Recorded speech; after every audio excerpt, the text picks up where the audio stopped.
what we do is first is we catch the thought. What's the thought? No one likes me. So then they have to be aware they have this thought running through their brain. And then after that, we have to challenge the thought. So we say, is that really true? No one likes you. This weekend you had, someone came over from school and you started playing together. So you can't say no one doesn't like you. And then they say, oh, well, I don't know. And then you reframe the thought.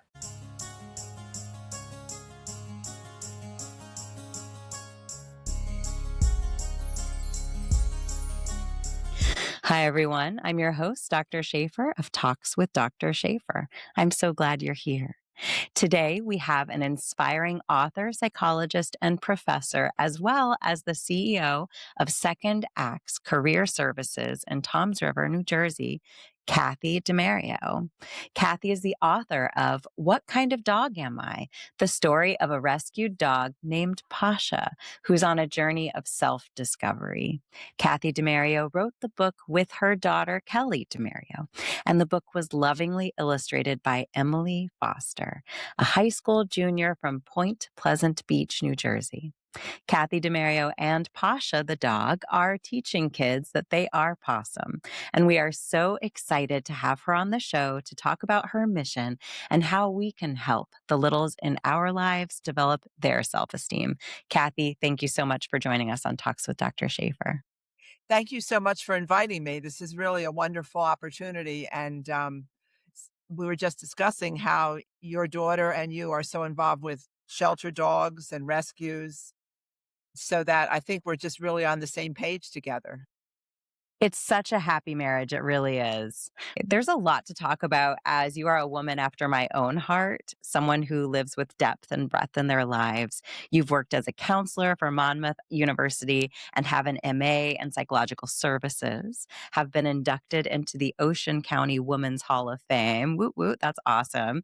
And you are the CEO of Second Acts Career Services, a consulting firm specializing in resume writing, career transition, and social media. You really do it all. And that's, like I said, that's just after my own heart here. I love people who display, especially women, how we don't have to put ourselves as professionals into a box. We're allowed to live with such breadth. Thank you. Yes, it's been quite a journey. It has. Actually, it started when I ended. I ended my career with the government. I was a manager, and I took an early retirement. But then I was thinking, what else can I do? I took my undergraduate degree in psychology, so I'd always wanted to go back and get my graduate degree in psychology. So I was, lucky enough to attend Monmouth University and get my degree, and that was so fun.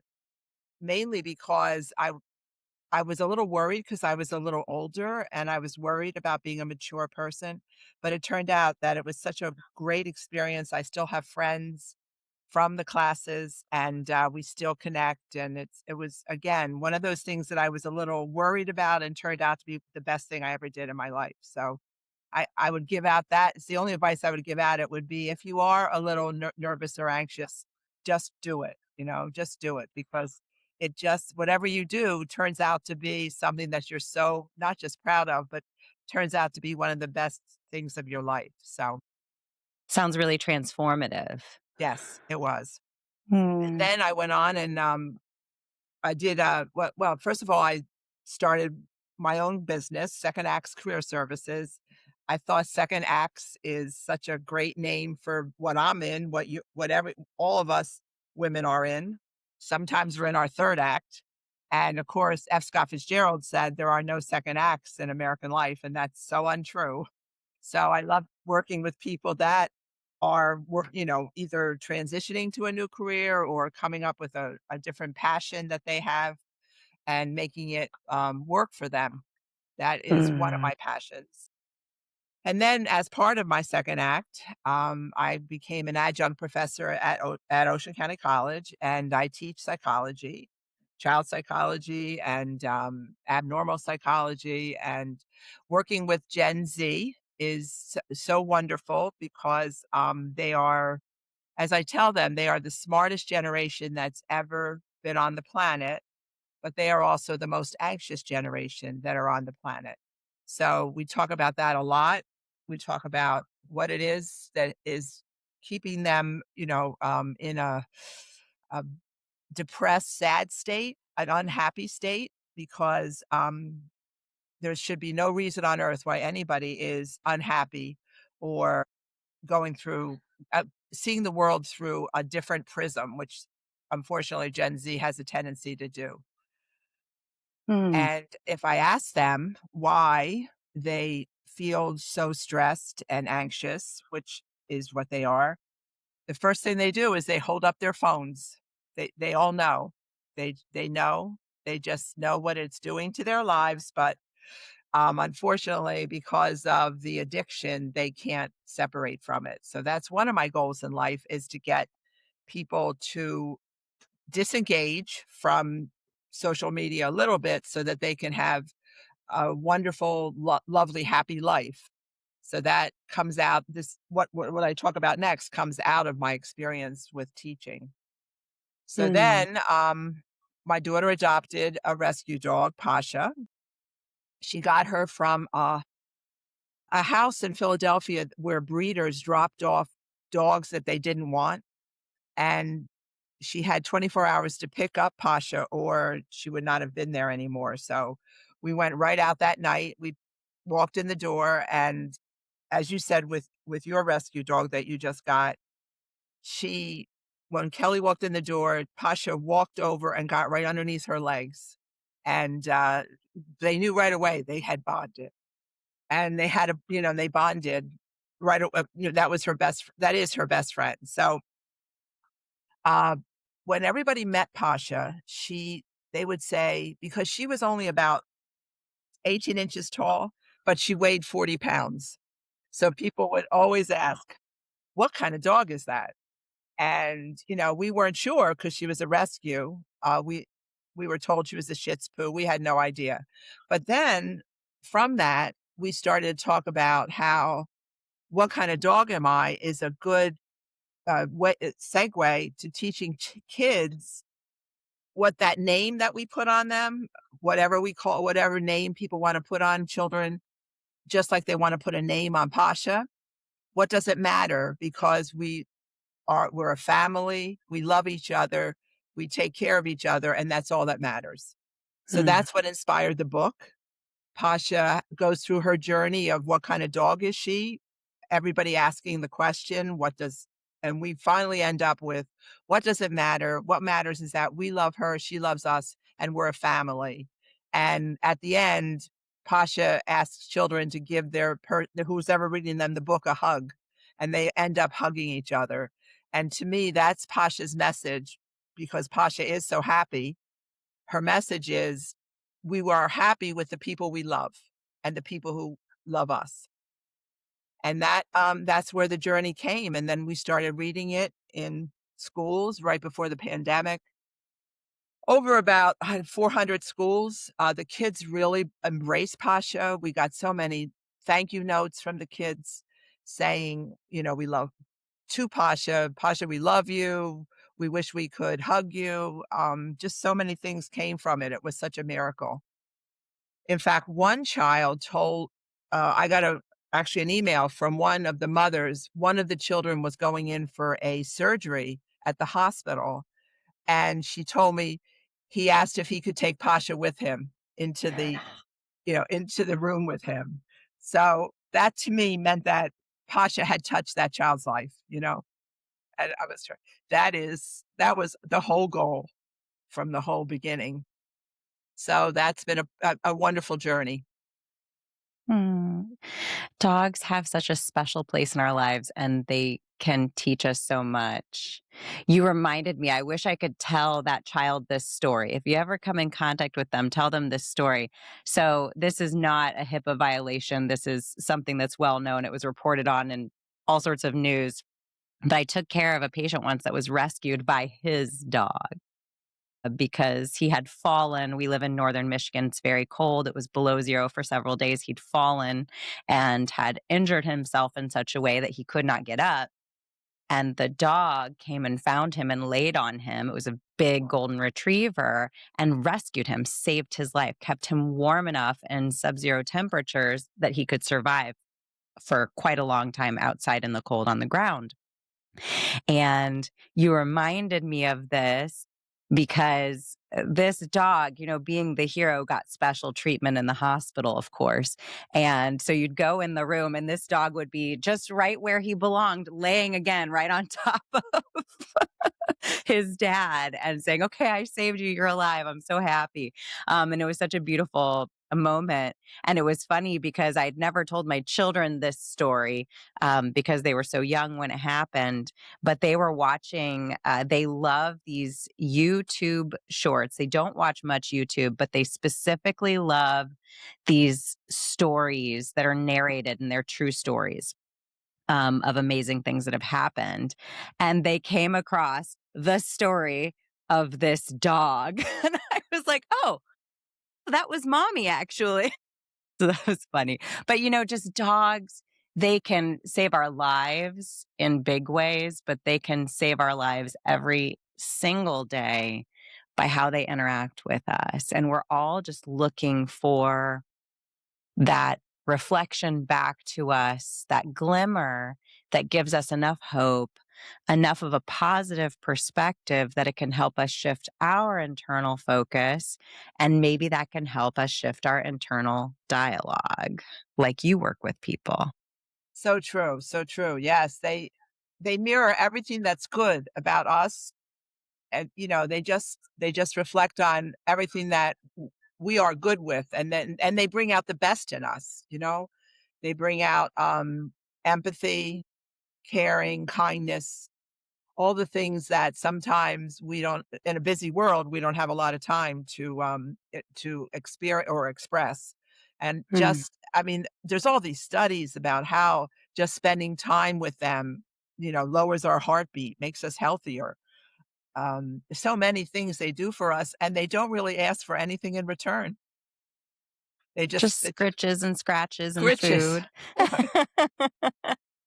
My dog now, she comes and she turns her rear end around because she Yeah, wants her butt scritches, scritches. Oh, yeah, just they her want the butt scritches. scritches. Yes, yes. That's Those are basically the all they ask for, you're best. right. So they're so amazing. They're so amazing. They are. And I mean, what a great audacity too, that they're just like, "I'm gonna turn my butt to you and you better scritch it." Yes. There's a few expectations. Yes, yes.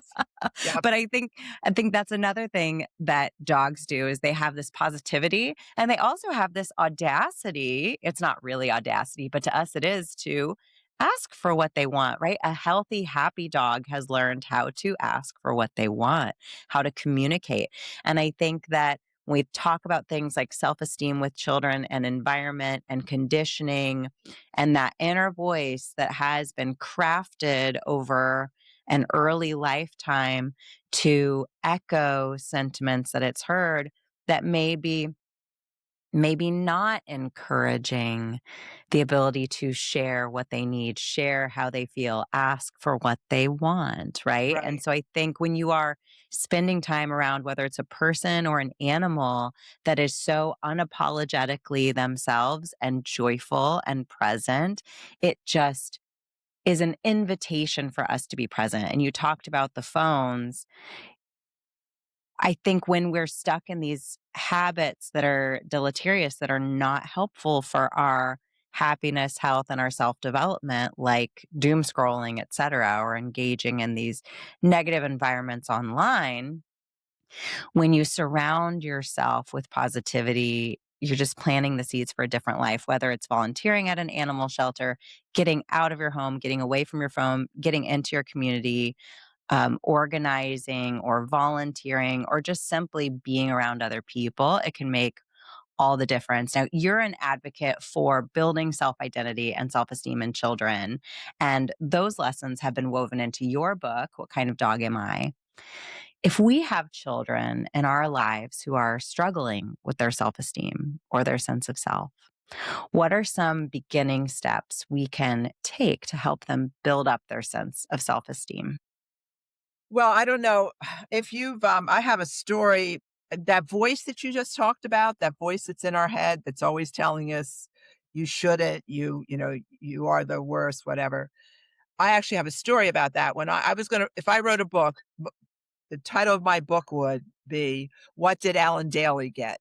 Because when I was either 6 or 7 years old and I brought home my paper from school and I handed it to my father, and it might have been an A, I don't know, but he would look at it and then he would say immediately, "What did Alan Daly get?" And it immediately told me that what I did was not good enough. No matter what I did, it was not good enough.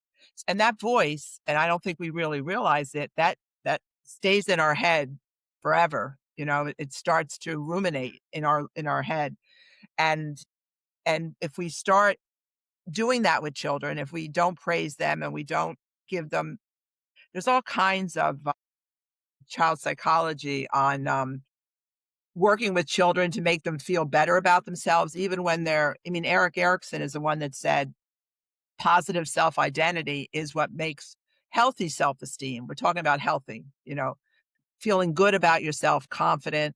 That's why I always bring it back to Posha, because Posha has the most confidence of any dog or animal on this earth. She just walks like she is, the king of the crop. So that feeling of what I accomplish is giving children tasks where they can accomplish things, maybe with a little help, not with a lot of help, but being there to help them, communicating with them, attaching to them, making them feel like someone cares about them, loves them, is there for them. The most important part is connecting, attaching, being there. I always tell my class who do not have children anymore, I just tell them the number one thing you can do when you have your children is love them.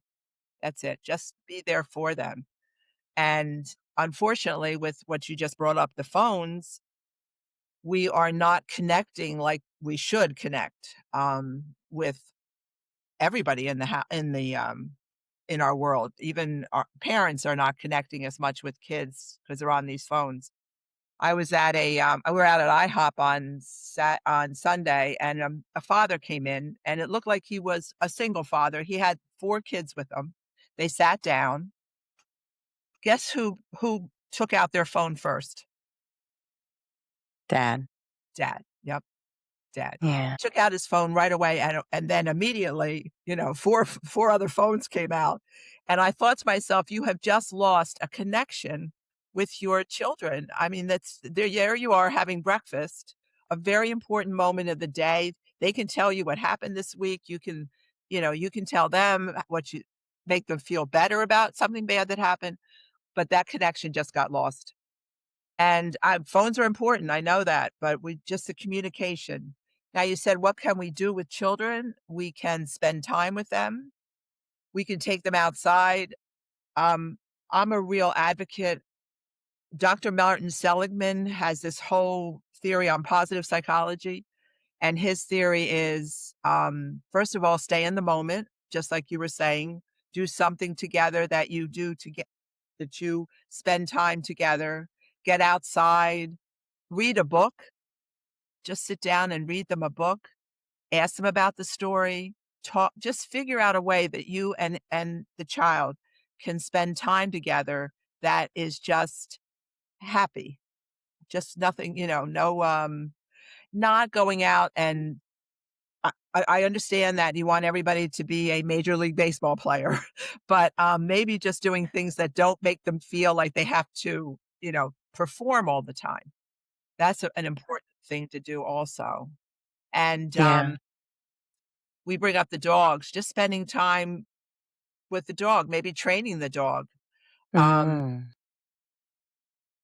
My daughter it's just loves to train our dogs. She loves to take them out. We have a nice little fenced area, and she absolutely loves that. And one of the things that I do, like kind of sneaky ways that I get the kids to read, you mentioned books, is our house is essentially like a library. We have books everywhere. So there's no space in the house that you do not see a pile of books. So if you happen to sit down, I'm mom. I almost never sit down. I don't know how. Sometimes I do sit down and I'm like, oh, that's how this chair feels. I've actually never sat here before. Yeah, But I the know. other members of the house, they are sitting down, and I want to make sure that when they sit down, instead of reaching for a phone or for a remote, they're reaching for something that will enrich them and open their minds. And so for me, that's a sneaky way that there is a colorful, inviting book or piece of artwork or games. We have a lot of, like you mentioned, what else can we do with one another? I love these games called Tales, and they're these little card boxes, and they just ask questions, and they're not, groundbreaking questions. They're the questions that we would ask at a sleepover or at a dinner table that really felt really open, and we got into a space where we felt we were in flow and we could ask curious questions. The problem is, we are so, in my opinion, that we are so distracted and so busy all the time that it's hard to even get into that state of curiosity and flow because we're already in this very rapid current that's taking us towards achieve, achieve, achieve. And so sometimes I literally have to stop and say to the kids, we are human beings, not human doings. Let's just be right now and have a conversation. I know my, 2-year-old I had a daughter and I have a 2-year-old grandson, and I never realized how different boys and girls are, he is constantly moving, constantly. He's very happy, he's just a great kid, I mean, I'm so happy you can tell at that age, it's so sorry.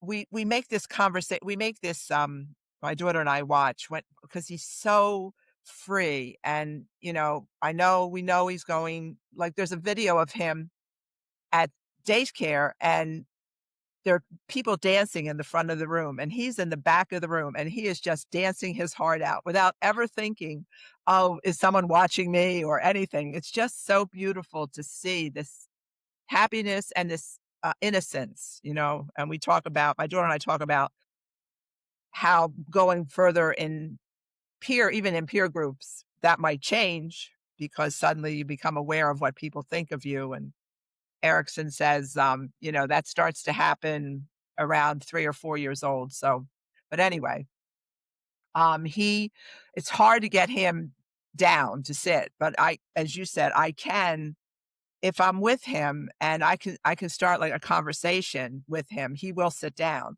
and, we can talk, like, "What happened? Who's your best friend at school?" And he goes, "Ba, ba, ba, ba, ba, ba, Ada." It's so cute to watch him talk. And so, yeah, I mean, it's sometimes it's not we do read books, but it's when he gets really tired. But it's Yeah. just exposing him to all of this, as you said, is opening his world up at age 2 to all these experiences. I love what you said. I wrote that down, tales. I definitely have to get Yeah. that for him. They're really cool, and they have them for all different age groups, and I find after introducing the kids to them, they loved so much how they felt after we did it that I put them where they can see them, and they grab them themselves, and they'll say, "Let's do this," because they love the vibe that is created by inviting those curious questions, or everyone wants a space to be heard. But often it's just, we worry so much about how our home looks inside and out, or how we look. And I think it would be wonderful if we put more of that intentionality into what environment are we creating, I right? agree. It's important to manage things like clutter. It's important to have a clean home. Those are important things. Don't forget to make the time and put the effort into creating an environment that's open to having the time to be curious. It's so funny, he was over on Sunday, and, you're exactly right. I don't care what kind of mess he makes. I'm just as thrilled, but now he knows where his toy box is. So the other day, my daughter and I were sitting on the couch, and he drags his toy box over to us. He knows it, and so, he's aware of activity, and we have such a good time with it. You're so right. Just an environment where they feel just that they can express themselves and enjoy, and there is things there that will passively teach them, we do things with counting, we just do and he this is where he counts. 67952. So He's young enough that he doesn't stop on the 6, 7 like right. ours But do. I'm like, "Okay, sure, that's fine." And that's what there's a very important lesson there. Instead of just saying, "No, it's 1, 2, 3, 4," we just let them go, and then, then I say, "Okay, let's do it again. 1, 2, 3, 4." So, it's that jumping in and saying they're wrong, even when they're young, that really if they take it with them forever. They really do. And, Yeah, I would say especially girls, I've noticed a difference. My daughter, she personalizes a lot of things that people say. Try it in every way you can to not have people say affect them. I heard a really good story on one of your podcasts, and I love this story.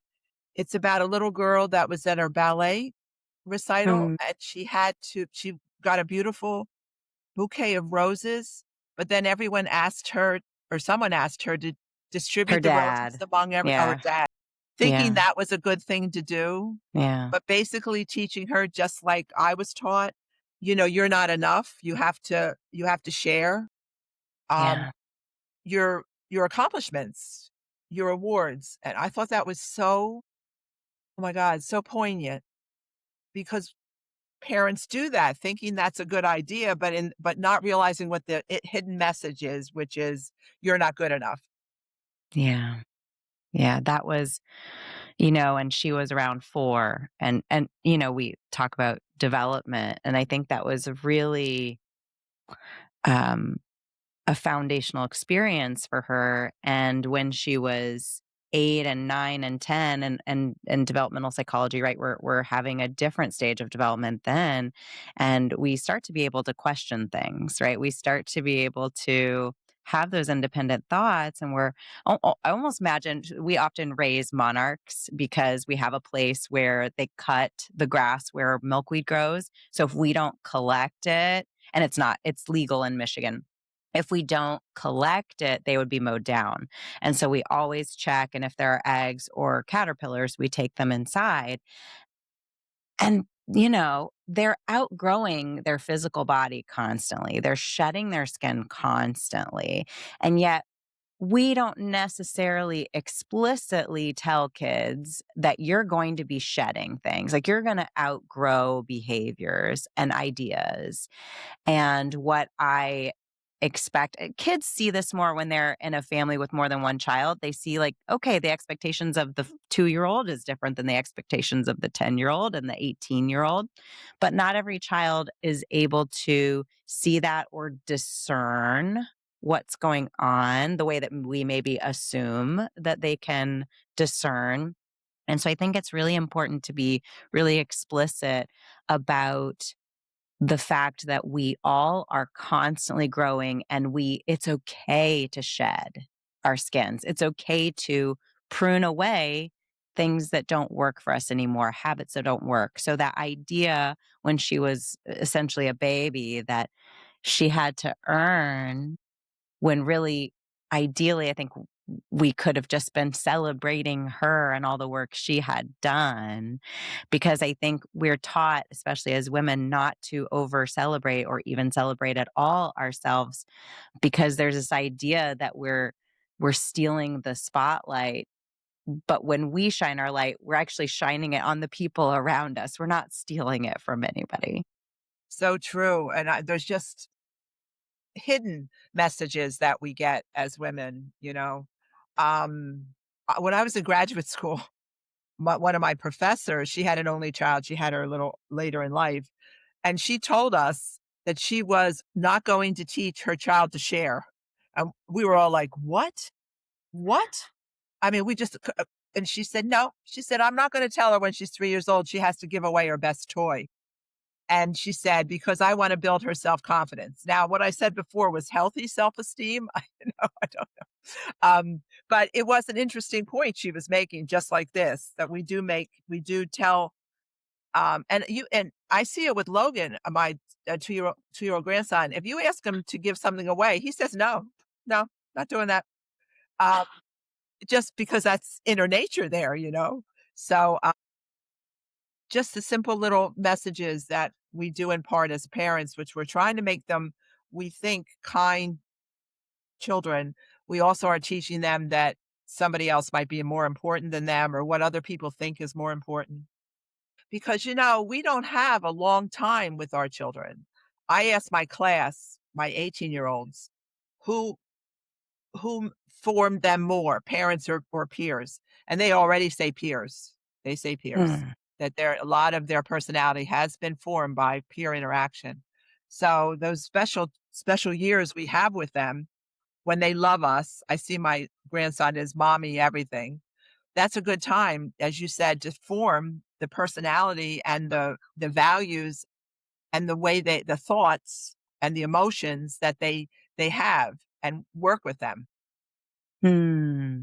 And I love that way you stated that because it's important to understand we're working with them. They are their own little human beings. They're not little mini me's, although sometimes it's lovely when you see things reflected in your child that they inherited from you or another family member. Sometimes it's frightening or causes introspection to happen when you see certain behaviors or traits mirrored back at you as well, right? That's a mixed Right. bag. But at the end of the day, they are their own humans, and we're there to I think be a role model. It made me think of what you talked about with the dad and his phone. More is caught than taught. And so instead of being so corrective and instructional, which is important, but also remembering as a role model, as a parent or teacher, that, focusing on the connection rather than correction in a moment that's difficult for the child can teach them so much more than the correction, right? Because it's kind of like whack-a-mole. If you're constantly, especially a child who's neurodivergent, let's say they have ADHD and they can't sit down, right? Like if you were correcting your grandson all the time, or like my youngest child who's a boy, you know, he did not sit at the table the first 5 or 6 years of his life. He stood on his chair. He stood on his chair. He would not. And I recognized really quickly that the only way for him to be with us at the table was to kind of ignore the fact that he was standing. It Right. didn't it didn't matter because he Doesn't was matter. Right. the battle really was getting him there with us. Mhm. Mhm. The sitting part will sort itself out once when you mentioned about how, okay, now they get to a certain age, they're looking around. Oh, everybody else is sitting. Oh, I guess I guess I'm supposed to sit. That's gonna Right. work itself out. Yeah. But when you're Yeah, 2, no, I don't wanna sit, and that's okay, right? it is. And I think that's why, people like I think that's the role of grandparents because I just adore him. I just adore him. He can do anything he wants. And because of that, you let them have more freedom of expression because 'cause you're not worried about molding them or whatever. You just want them to have fun and be happy. That's all. Because God knows happiness is such a rare quality now around everywhere. Everybody's just so negative. And again, back to Seligman, positive psychology, he firmly believes in optimism, and believing the best is going to happen, not the worst. And framing that so kids see the best possible outcome, not the worst. My husband was more of a worrier, and my grandson was here on Sunday, and he was running around the pool like a crazy person. And my husband was sitting next to my daughter, and he said something like, "Oh, I don't want him running around like that." And my daughter turned to him and said, "Please don't make him fearful. I don't want him to be fearful. So please don't do that." And so I think it was like a highlight moment, a flashbulb moment for my husband that he realized that by just saying that, you are instilling fear. Hmm. And it was good for everybody just to let him go. I mean, we're there. If something happens, we can rescue him. But so Hmm. many of those emotions we teach them way before they learn it, way before they understand it. And you bring up an important point too, is that if we fall and get a boo-boo, which at that age, yeah, there's a lot of falling, and luckily that, there's gravity, but they're close to the earth, so it's usually not as bad as it is for us. But there's an important lesson to be had there too of the comfort and care that comes from when something happens, I'm cared for. Right. Exactly. Well, I'm rescued. Yeah, we're there for you. Yes. Yeah, that's so true Mm. too. God, it's so You hard, isn't it? So much we have to do. I think it requires so much intentionality, which might sound a bit exhausting and overwhelming at the get-go for someone who maybe wasn't raised with that. Maybe they were raised in a really reactive environment, as many of us were. That being said, once you start the work and do it, and you create a framework for how you want to be intentional and how you want to raise someone, it's actually less work because you're not constantly putting out fires that don't exist or creating bigger fires out of just little ember. You're being intentional. And like you said, you're saying, like, okay, what do I want to focus on? Yes, safety, right? As long as it's safe and we're creating connection and joy, I'm okay, right? Framework, are these things met? Great. This is a good moment. And that can really take the pressure off of us when we're, again, living in this world where everything needs to be externally curated to look great on Instagram, but it's not really meeting our internal needs. You mentioned, a big part of the impact of your book is the way it does present such an important topic and a framework to address that, which you achieve through your workshops, teaching the 3 C's, the catch it, check it, and change it. Can you go over with us what that framework does for that self reflection? And again, maybe posing a different way to approach that internal voice or that internal reflexive response to things that are going on in your environment for kids. Sure. Well, there's she's not with us anymore, but probably the best expert on self-esteem was a sociologist named Virginia Satir. And she talked about children and how you encourage self-esteem in children, how you build it. And so, and I also, and I know you're aware of also the cognitive psychology, which is basically we are what comes first, the emotion or the thought? The thought is usually a negative thought, usually, and it's usually something like, let's say, a kid wakes up in the morning and she says, "I don't want to go to school. Nobody plays with me in the playground. No one likes me." And then she gets to immediately, "No one likes me." So that jump from just a normal thought, I'm a, I'm not so sure anyone's going to play with me in the playground, becomes no one likes me, which is just so not true. So what we have to do is we have to challenge that thought. But to do it with children, it's not as easy as with adults because with adults you do cognitive therapy and you reframe the thought and you work on it. And but with children it's a little harder. So what we've done is we put together this program where we work with children and we say something like, what was the last thing you said that you beat up on yourself?" And then they say, "Well, no one likes me." So, okay. So what we do is first is we catch the thought. What's the thought? "No one likes me." So then they have to be aware they have this thought running through their brain. And then after that, we have to challenge the thought. So we say, "Is that really true? No one likes you. This weekend you had someone came over from school and you started playing together. So you can't say no one doesn't like you." And then they say, "Oh, well, I don't know." And then you reframe the thought. And what we talk about is with Virginia Satir's self-esteem workbook, we use different tools. Like for example, what can you do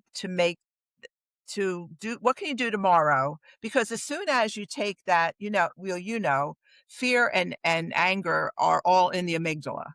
So once you move from the amygdala to the frontal lobe and you start thinking, then that takes away that horrible emotion and that fear.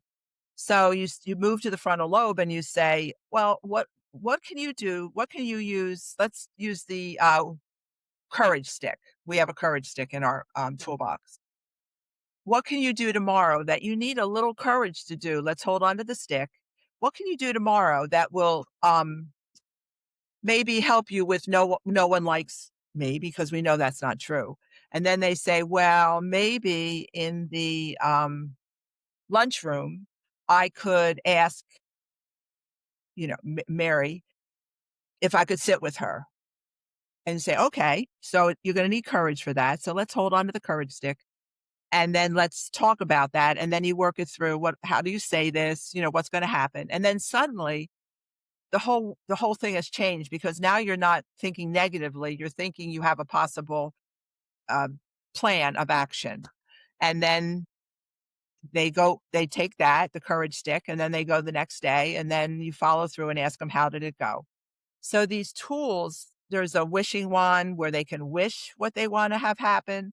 There's a key where they can open the door, and on the other side of the door is maybe something hopeful that they can do. Kids love this type of thing because it's very visual, and they really do tune in with visual. And based on that, and with this goes Posha the whole time, because Posha tells them, because they identify with Posha. So I take my courage stick and I go to the dog park, and I ask another pup that I'm not friendly with, to play with me. So by using Posha doing it, the child says, well, if Posha can do it, I can do it. So it's very effective, and it works well. Parents can use it with their kids, because every parent says to me, they're so down on themselves. They say things like, I'll never be good at math, or I should be better at. And all those words, which we know from cognitive psychology, shoulds, never, always, they're not true. So Mm, attacking that with something visual with the kids, and think positive, which is what Pasha does. She thinks positive. Um, it has work. It does work well with children, and it's so great to see it, because they have to understand that that thought is not true. Not true. that reframing is so critical. But as we've been discussing, our thoughts are like habits. I like to try to explain to people that our reflexive thoughts, they're kind of like water slides, right? When you go down a water slide, you're not like you're not it's not like you're walking, right? You're just you're going down really fast. The water's there. It's this kind of well-watered or well-oiled tract. And there's not a lot of thought there. It's unintentional. It's just a habit, a It's a habit. reflexive response. Right. And if we want to form new habits, new ways of thinking, new ways of seeing the world, we have to get really intentional about it, right? We got to like pull ourselves back up the slide and decide we're going to go down a different way. Maybe we have to walk. We won't get there as fast, but eventually that'll be a new water slide. That'll be a new habit, but it's going to take us to the place that we really want to go rather than the place that is negative. We have to change our perspective. So I love that. And I have to say, myself and the hundreds of schools that you've spoken to and spoken at with your amazing toolkit and book, and the thousands of children that have read the book. We're not the only ones that love the book.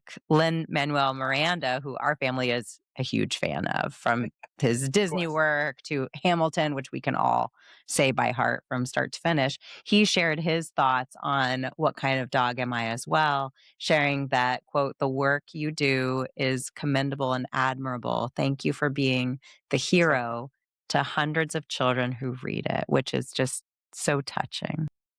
it was. I can't even. Well, it's funny because Lynn was at a Tonie luncheon that we were at, and I didn't want to bother him, and he was running out the door, and I just handed him the book and the dog, but it was he had one son then, it's for one child. I just said, for your son. And that was it. That was it. And I guess, I don't know, maybe 3 months later in the mail, I got this beautiful card, handwritten. He had taken it to the post office himself. What a wonderful human being. And he wrote about how moved he was by this book, which was so wonderful and so so beyond what anybody with such a huge talent and schedule and all would ever do. But I was so glad it touched him and his son, because that was what I wanted, was to just get the message spread out as much as it could be. But what was funny was when Kelly was in the pandemic with Posha, they listened to Hamilton all day long. So what I put in Us too. the yeah in the letter to Lynn, I said, "Well, I have to tell you, Pasha is a fan of Hamilton because she listened to it all day long." So I just wanted him to know that he had more than one fan. But that was wonderful, and just the idea, like you said, like you do with your work, just spreading it out for people to embrace it and maybe do something in their lives that changes maybe just a little bit. Maybe one negative thought. Maybe, I as you said, the catching it. It's because we don't know we do it. It runs through our mind so many times a day that we don't even know we beat up on ourselves all the time. And once we catch it and then challenge it and then realize that it's not true, that's where the work comes. That's when the change comes. And you made me think of something. We talk about how we beat ourselves up. And I've heard, I'm sure you've heard, and I imagine you've used it. I've used it. Would you talk to insert person you love that way? No? Then why are you talking to yourself? Would you talk to Pasha the rescue dog that way? Right, right. No way. You never would. Well, then why are you talking to yourself that way? Right? Why are you treating yourself worse? So yeah, I think there's so much positive to be gained. Ooh, positive to be Positive, gained. yes. Yes. Well, it's so funny when we did an event this week at Bell Works and I was well, autographing the book. And some woman said to me, "Oh, that's so cute. You autographed the possum book." I said, "Yeah." Well, there's a lot you can do with that. That's for sure. That's for sure. So much and also so much positive impact that you're doing with the book. I'm so grateful that you came on Talks with Dr. Shafer to share that with us. I feel so enriched from this Oh, conversation. well, And can I say I can't wait to see. I know your book is coming out. Your daughter's book is coming out. yes, it's coming out July 21st. So, actually, a day after we share this conversation with the world, the book, or maybe even on the same date, the book is going to come out. So, we will be celebrating so much positive dog energy on one day. We won't be able to stand it. It's going to be so amazing. But, as we were saying off camera, we have 3 dogs. So, obviously, we can't get enough of this positive energy either. We love dogs. We love rescue dogs. 2 of our dogs are rescued. And the third was from a breeder, but ended up being slightly a rescue situation because instead of being a full bred dog, like he was intended to be, he was a mix because the neighbor dog said hello to their mom dog. And so he is half Bernese mountain dog and half pug, which gives Like people a lot Pasha. of Yeah. pause. Yeah. Yep. So That happened. right. Well, we finally did the DNA test on Pasha, and my goodness, she had like 14 things in her. Um, but it was just interesting. Not that we cared what she was, because as you know, we love them so much. It doesn't even Mm. matter what kind of dog she is. Does not matter. Um, and I think the rescue dogs, I think they know that they've been loved, that they've been picked and loved, like we say in the book. I was picked by my mom because she loved me right away. Hmm. And it's funny in the book, we do a comparison between the poodle, who knows who she is and is full of herself, Knickers, and then Pasha, who doesn't know who she is and is so happy and able to make people happy.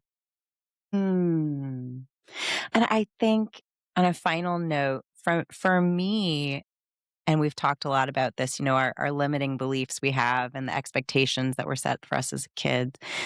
For me as a woman, when I was really stepping into myself and learning how to take up space, it was always this balance of am I presenting myself as being cocky or overconfident, or am I just accepting my competence and also leaning into my curiosity about the things that I want to learn, right? And so I think we can, through reframing and just saying, you know what, I'm not going to say should anymore. I'm not going to say can't anymore.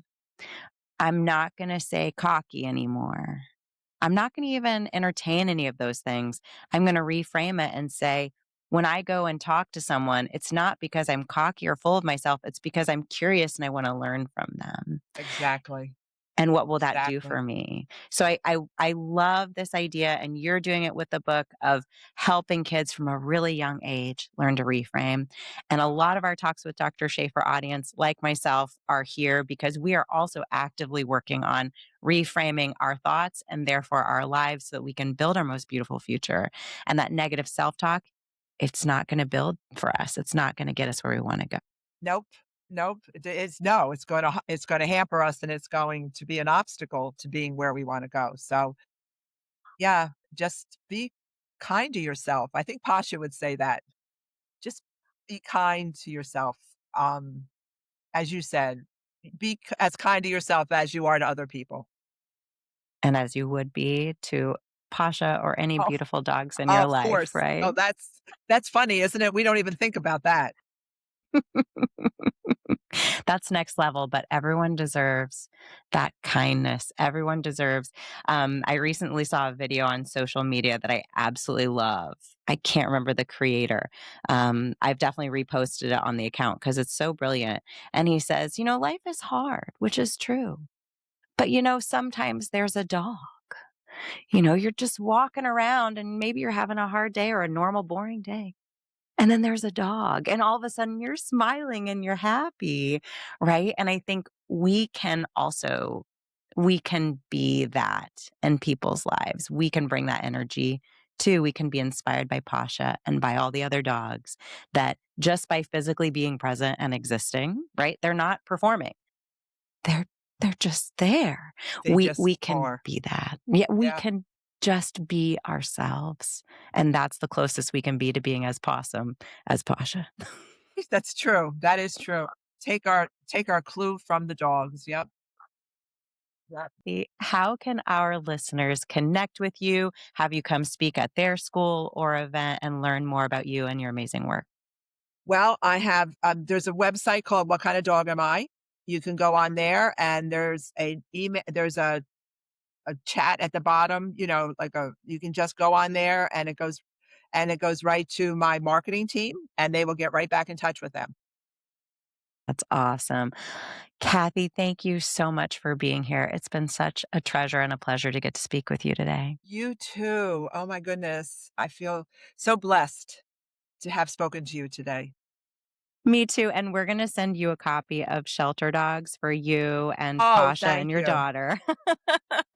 And I and definitely we're gonna send you What Kind of Dog Am I? And I have to show Posh. Well, hi, Pasha. And you mentioned it briefly, listeners. If your kids, some kids like to physically read. Some kids are not in a place where they can sit down and read. And so they may prefer hearing the story. You mentioned your Tonie, which was you were at an event and how you met Lynn Manuel Yes. Miranda. So, the Tonie is another option for hearing this story if that's a better fit for your family. So, lots of ways to get to know Pasha the rescue dog and what kind of dog am I and the important lessons therein. Thank you so much, Kathy, again for being here. Thank you. Thank you, Dr. Shafer. And I want to thank our storytellers for being here too. You have amazing stories that you're building, and we appreciate that you shared your time with us today. Please, if you haven't already, like and subscribe to the show so that you keep getting these inspiring talks with the amazing guests that come and share their time and inspire us here on Talks with Dr. Shafer. Until next time, stay safe and take care. I'll talk to you soon.